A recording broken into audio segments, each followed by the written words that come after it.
샬롬! 오늘도 하나님을 예배하기 나오신 성도님들을 환영하고 축복합니다. 오늘 하나님이 우리에게 주시는 말씀은 시편 95편 1절에서 11절까지의 말씀입니다. 제가 봉독하겠습니다. 오라 우리가 여호와께 노래하며 우리의 구원의 반석을 향하여 즐거이 외치자.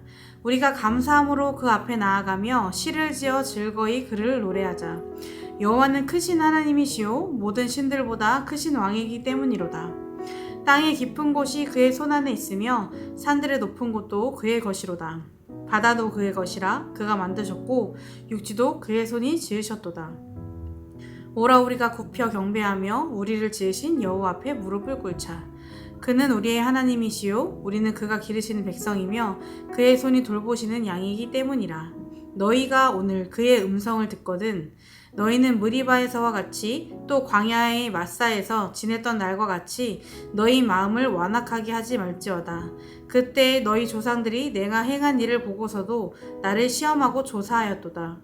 내가 40년 동안 그 세대로 말미암아 근심하여 이르기를 그들은 마음이 미혹된 백성이라 내 길을 알지 못한다 하였도다. 그러므로 내가 노하여 맹세하기를 그들은 내 안식에 들어오지 못하리라 하였도다. 한 해를 마무리하는 이 시점에서 올해는 여러분들에게 어떤 한 해였나요? 매년 한 해의 마지막을 맞이하게 되면 지난 1년을 돌아보게 되는데 1년이라는 시간이 참 빨리 지나가는 것 같으면서도 1월부터 하나씩 되돌아보면 또 결코 짧지 않은 시간이었음을 느끼게 됩니다. 그러면서 내가 계획한 것 중에 어떤 것을 이루었는지 어떤 것을 이루지 못했는지 점검하기도 하고 가정에서 나는, 직장에서 나는, 교회에서, 신앙생활에 있어서 나는 어떤 한 해를 보내게 되었는지 돌아보게 됩니다. 스스로 만족하는 부분도 있을 것이고 그렇지 못한 부분도 있을 텐데요. 그럼에도 우리가 한 해를 마무리하면서 감사할 수 있는 이유는 이 모든 시간에 주님이 함께 하셨기 때문입니다. 비록 연초에 하나님 앞에서 다짐했던 것들, 스스로 계획했던 것들을 다 이루지 못했을지라도 여전히 우리에게 소망이 있는 것은 우리의 목자이신 주님이 지금도 우리를 돌보고 계시기 때문입니다. 우리는 그 하나님께 언제나 마음을 다해 경배하며 순종하며 나아가야 합니다. 오늘 본문 말씀은 두 부분으로 나누어져 있습니다. 첫 번째 부분은 1절부터 7절 상반절까지로 하나님의 왕권과 하나님의 백성이 예배드릴 때 누리는 특권을 기리고 둘째 부분은 7절 하반절부터 11절까지로 조상들의 거역을 반복하지 말 것을 경고하고 있습니다. 먼저 첫 번째 부분을 살펴보면 하나님께 노래하는 이유, 하나님을 경배하는 것에 대해 말씀하고 있습니다. 우리가 하나님의 이름을 높이며 찬양해야 하는 이유는 다른 것이 없습니다. 뭔가 거창한 이유도 없습니다. 그저 우리가 믿는 하나님이 이 세상 모든 것 위에 가장 높으신 분이기 때문입니다. 본문 3절 말씀을 보면 이렇게 말씀하고 있습니다. 여호와는 크신 하나님이시요 모든 신들보다 크신 왕이기 때문이로다. 우리가 여호와께 노래하며 즐거이 외치는 이유, 감사함으로 하나님 앞에 나아가며 하나님을 노래하는 이유는 3절에 언급한 것처럼 우리 하나님이 가장 높으신 분이기 때문입니다. 뿐만 아니라 하나님은 우리를 돌보시는 목자이기 때문에 우리는 그분을 경배해야 합니다.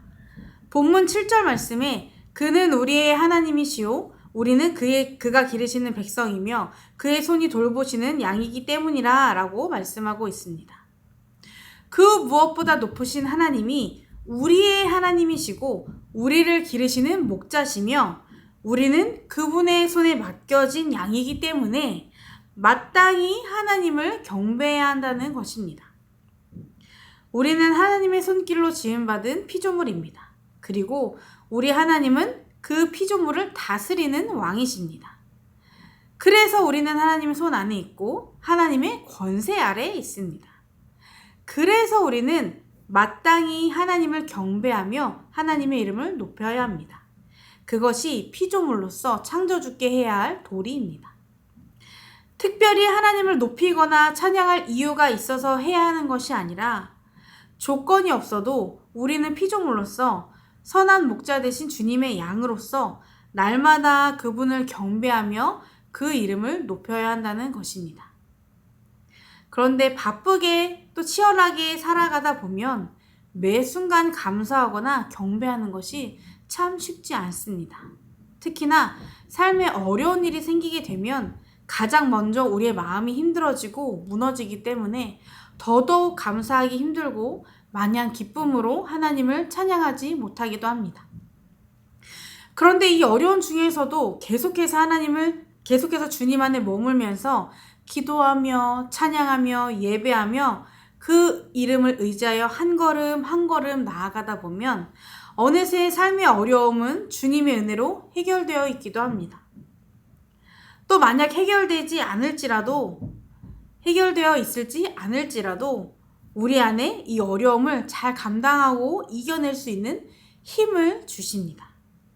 그래서 우리는 어떤 환경에서도 어떤 조건에서도 아무 상관없이 우리의 삶의 주관자 되신 하나님을 높이며 경배해야 합니다. 오늘 본문의 두 번째 부분은 7절 하반절에서 11절까지의 말씀으로 이루어졌다고 말씀드렸는데요. 그 내용을 살펴보면 우리가 하나님의 백성으로서 어떻게 살아야 하는지에 대해 말씀하고 있습니다. 사실 첫 번째 부분도 우리가 어떻게 살아야 하는지, 하나님의 백성으로서 어떻게 살아야 하는지에 대해 말씀하고 있는데 이 두 번째 부분은 우리가 조심해야 할 것들이 포함되어 있습니다. 7절 하반절은 이렇게 시작합니다. 너희가 오늘 그의 음성을 듣거든. 오늘이라는 이 첫 글자는 현장성을 강하게 전달할 뿐만 아니라 지금이라는 현재의 시간과 순종의 중요성이 강조되고 있습니다. 하나님의 음성을 들었다면 너희는 그분 뜻에 따라 순종해야 한다는 것입니다. 이 두 번째 부분에 대한 배경은 잘 아시는 것처럼 이스라엘 백성들에 대한 말씀입니다. 그들은 하나님의 음성을 들었음에도 순종하지 않았습니다. 본문에서 하나님은 지난날 이스라엘이 출애굽 이후 광야의 여정 중에 있었던 사건을 언급하고 계십니다. 8절 말씀을 보면 너희는 무리바에서처럼 마사 광야에 있을 때처럼 너희 마음을 완악하게 하지 말라고 말씀하고 있습니다. 무리바는 다툼 또는 논쟁을 뜻하고 마사는 유혹하는 것에서 파생된 시험을 뜻하는데 이 두 장소는 당시 이스라엘 후손들이 불평하며 하나님께 반역했던 대표적인 장소입니다. 이 사건을 말씀하시면서 하나님은 마음을 완악하게 하지 말라고 말씀하셨습니다. 이 완악함은 마음의 냉혹함이나 완고함, 무감각한 마음에서 비롯됩니다.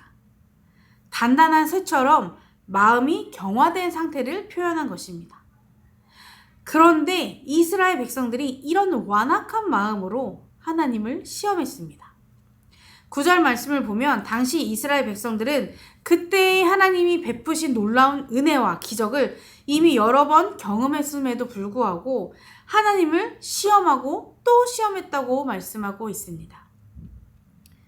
그간 그들에게 베푸셨던 은혜에 대한 감사는 사라지고 그 마음을 완악하게 해서 하나님에 대한 마음을 불신앙으로 강하게 한 것입니다. 결국 그들은 이 완악한 마음으로 인해 하나님이 인도하시는 여정에서 벗어나 자기들의 뜻대로 나아갔습니다. 그래서 하나님은 이들의 불순종으로 인해 근심하셨고 노하셨고 결국 이들은 하나님이 마련하신 안식에 들어갈 수 없었습니다.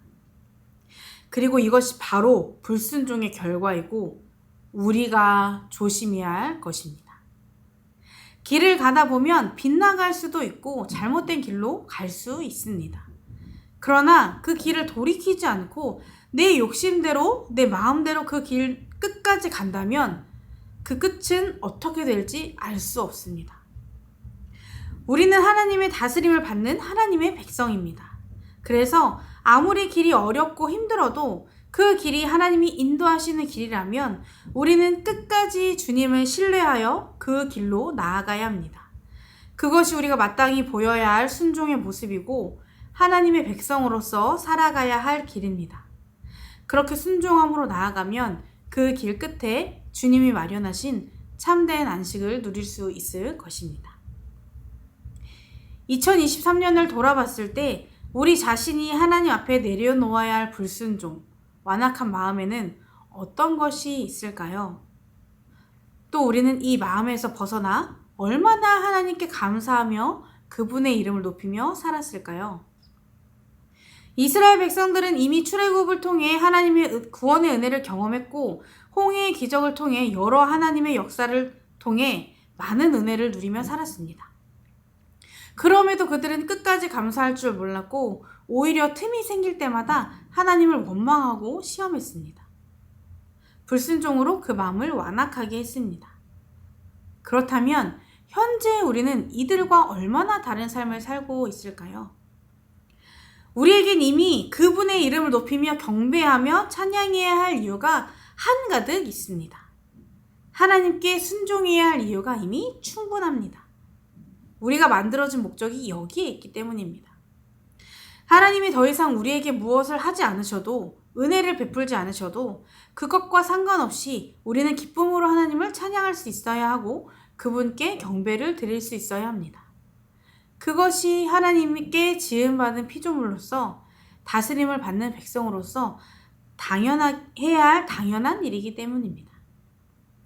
감사할 수 없어도 감사함으로, 기뻐할 수 없어도 기뻐함으로, 그저 하나님이 우리의 주인이라는 이유 하나로 우리는 그분을 예배할 수 있고 그분께 순종할 수 있어야 합니다.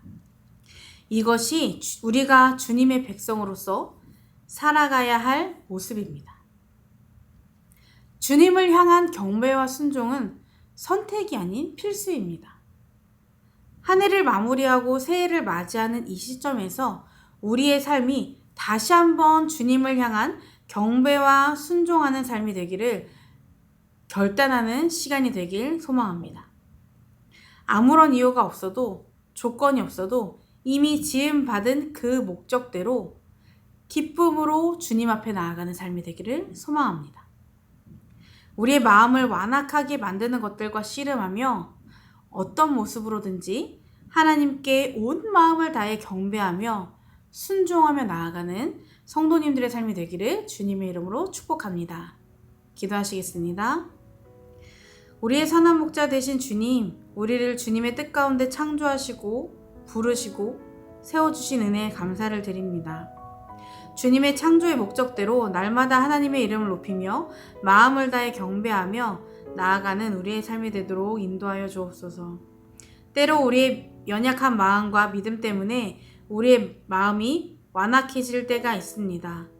그때마다 주님이 베푸신 은혜를 기억하며 주님 앞에 마음을 돌이키고 다시 주님이 인도하시는 길로 나아갈 수 있도록 우리 마음을 붙들어 주옵소서.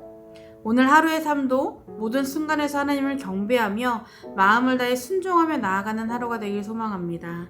주님의 뜻에 따라 인도하여 주옵소서. 예수님의 이름으로 기도드립니다. 아멘.